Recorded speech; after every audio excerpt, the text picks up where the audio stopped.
Hi, everyone. I'm Elaine Quijano. Thank you for joining us. The president says he would accept damaging information about his potential 2020 rival, even if the information was offered by a foreign government. In an interview with ABC News, Mr. Trump says he doesn't think this would amount to interference in the election process. These comments, despite multiple investigations into how the president handled communications with Russia in 2016. Here's part of what he told George Stephanopoulos. Let's put yourself in a position, you're a congressman. Somebody comes up and says, hey, I have information on your opponent. Do you call the FBI? I don't think, coming from I'll tell you Russia, what, you do? I've seen a lot of things over my life. I don't think in my whole life I've ever called the FBI. In my whole life. You don't call the FBI. You throw somebody out of your office, you do whatever you do. Al Gore got a stolen briefing book. He called the FBI. Well, that's different, a stolen briefing book. This isn't a stolen. This is somebody that said, we have information on your opponent. Oh, let me call the FBI. Give me a break. Life doesn't work that way. The FBI director says that's what should happen. The FBI director is wrong. For more, Washington Post reporter David Nakamura joins us now from Washington. David, this is really remarkable, these comments. The president is disputing the idea that a foreign government providing information is considered election interference. Give us some context here. How significant are these remarks by President Trump? This is very shocking, Elaine. We sometimes get used to the president being defiant, and he's certainly personally invested in this narrative that somehow what he and others might have done in his campaign during the 2016 election cycle, in sort of meeting with Russian officials before and after the election, somehow constituted some sort of collusion in sort of the way that Russia was trying to affect the election cycle. Now, Trump is trying to clear his name and saying that the Mueller report definitively did not establish collusion. I think that's fair. The bigger question of obstruction, though, exists. I think the big, more alarming issue here, though, of course, is that the Mueller report is very clear, and Robert Mueller was very clear in his remarks a few weeks ago in public that Russia absolutely tried to interfere with the United States election in multiple ways. And for the president to just come out and suggest that any kind of interaction with a foreign government like this, which is prohibited out of national security concerns, is not a big deal, suggests that while he's trying to maybe clear his own name, his campaign's reputation from the last go-round, he's not taking seriously these warning signs that the United States needs to act seriously and that he himself needs to comply not only with the regulations and the laws in the country around the election cycle, but also needs to enact more safeguards, just generally speaking, about how our elections are handled. So the Trump administration, as you know, is already facing multiple investigations stemming from his 2016 campaign's interactions with Russia. What is the White House's strategy in dealing with these investigations ahead of 2020?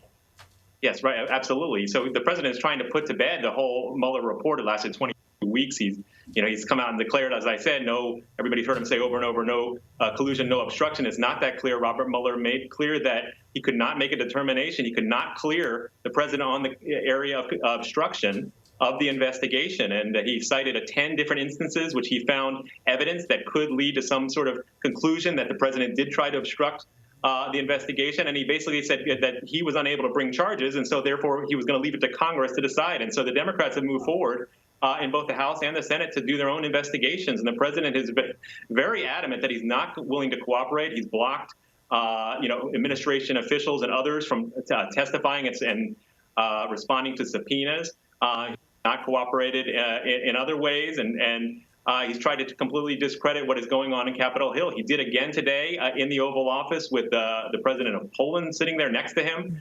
He answered reporters' questions about these ongoing investigations, continue to call it a politically motivated, unfair attack on the legitimacy of his presidency, which again, Elaine, just underscores this idea of if the chief executive of the United States is not taking seriously the warning signs of potential meddling or even interference in the election like we saw last time, it's a real warning sign for 2020 about how well protected the United States is on the federal level and down to local municipalities that are dealing with this issue of election security for potential meddling and interference, not just from Russia, but from other actors, China and others, who may have a reason to sort of interfere in our elections. And, we're in the midst of this Democratic primary contest here. I imagine we'll be hearing about this reaction from Democrats, not just those running for office, but also lawmakers as well. Absolutely. We know that the House has been very divided over how to move forward. We have some lawmakers, rank and file lawmakers, say we need to go forward with impeachment inquiry with the president, hold hearings along those lines. Of course, the leadership and Nancy Pelosi have said, hold on a second, we're going to investigate, we're going to do our own hearings, but we're not opening a formal impeachment investigation.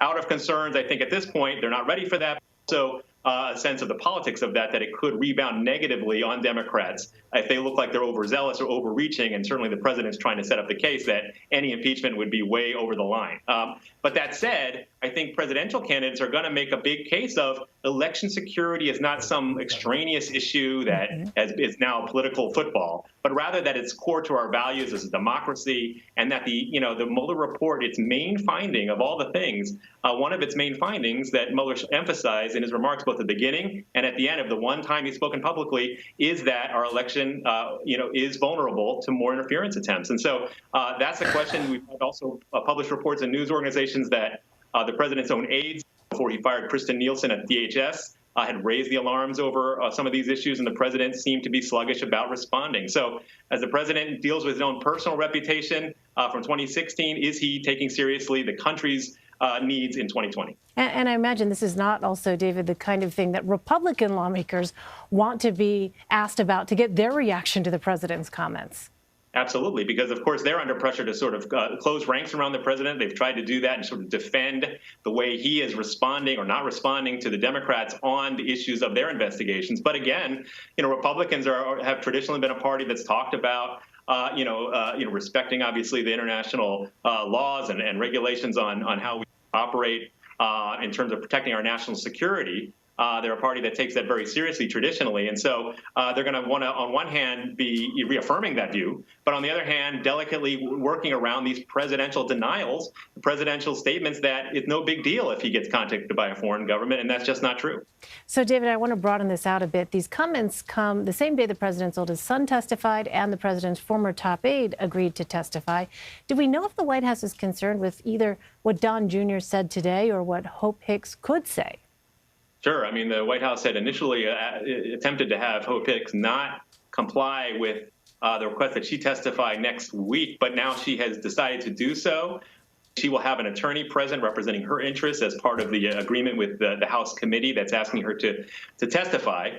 She's obviously a longtime close aide to President Trump, dating back to the Trump Organization before he even campaigned for the White House, and she was a high-level campaign official, and then, of course, an integral part of his White House staff. And so that's a big deal, and there's plenty of concern within the White House about how that might go, even if Hope Hicks is probably attempting to be loyal as well as truthful, presumably, in her testimony. On Don Jr., he came out today and said, hey, I said exactly the same things as I said the first time I testified to the Senate committee. I did it behind closed doors. My 3 hours cleared me again. He has said that he does not fear perjury charges from the House, from the Senate, over his previous testimony, over his involvement in meetings with the Russian officials during the campaign. So he's saying, and the way the president is, let's move on. Let's get past this. Right now, it's just a do-over, as President Trump likes to say. But the Democrats are not, showing any signs that they're going to back off. In fact, they're deepening these investigations. You got an ongoing investigation now on this issue of the census and the administration not willing to turn over some documents about how they made a decision to add a citizenship question, which is very controversial to the 2020 census. So you have mounting investigations, all of which are taking more and more of the president's attention. All right, David Nakamura for us. David, thank you. Thanks, Elaine.